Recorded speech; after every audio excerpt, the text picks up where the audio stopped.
বিশ্বকবি রবীন্দ্রনাথ ঠাকুরের মাকাল। গৌর বর্ণ নধর দেহ, না শ্রীযুক্ত রাখাল। জন্ম তাহার হয়েছিল সেই যে বছর আকাল। গুরুমশাই বলেন তারে বুদ্ধি জেনে নিয়ে একেবারে। দ্বিতীয় ভাগ করতে সারা 6 মাস ধরে নাকাল।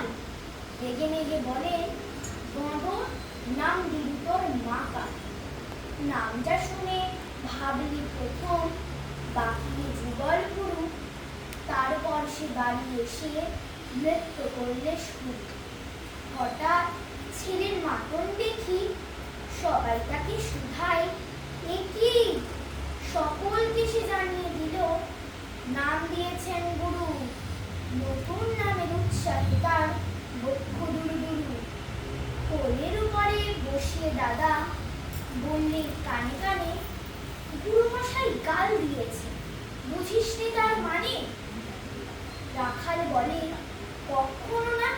মা যে আমায় বলে, শোনা, সেটা তো গাল নয়, সে কথা পাড়ার সবাই জানে।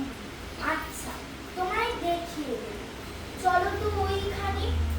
টেনে নিয়ে গেল তাকে পুকুর পাড়ের কাছে। বেড়ার উপরে লতায় যেথা মাকাল ফুলে আছে। বলল, দাদা সত্যি বলো, সোনার চেয়ে মূল্য বলো। তুমি শেষে বলতে কি চাও? গাল ফলেছে গাছে, মাকাল আমি বলে রাখাল 2 হাত তুলে নাচে।